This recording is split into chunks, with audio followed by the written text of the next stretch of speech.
पावसाळा चालू आहे आणि पावसाळ्यामध्ये आपण आपल्या मुलांची काळजी घेतलीच पाहिजे. तर मुलांना कसं, लहान मुलांचं कसं असतं, सारखं त्यांना दुकानचं खायला आवडतं, म्हणजे कुरकुरे असो, बिस्किट, चॉकलेट अशा गोष्टी.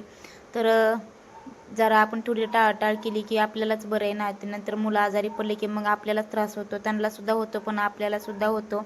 त्यांचा त्रास बघून आपल्यालाच होतो.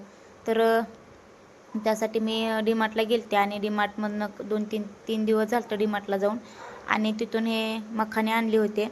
तर म्हटलं मखाण्याची मसाला मखाना करावा.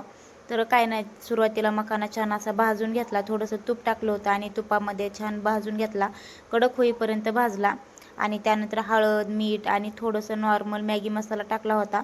आणि तुम्ही डब्बा घेऊ शकता किंवा असं मी एक छोटंसं पातेलं घेतलं आणि त्या पातेल्यात तो मखाना टाकून वरनं एक प्लेट ठेवली होती आणि छानपैकी मिक्स करून घेतला, बघू शकताय तुम्ही.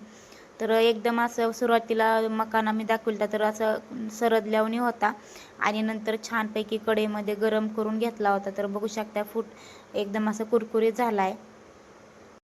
तर तुम्ही सुद्धा तुमच्या मुलांना घरामध्येच असं काहीतरी बनवून पावसाळ्यामध्ये द्या. जास्त बाहेरचं दिलं की लवकर मुलं आजारी पडतात आणि मग त्याचा त्रास त्यांना सुद्धा आणि आपल्याला सुद्धा भोगावा लागतो. तर हा छोटासा शॉर्ट व्हिडिओ कसा वाटला ते कमेंटमध्ये सांगा आणि रेसिपी नक्की करून बघा. तर चला भेटू नवीन व्हिडिओ.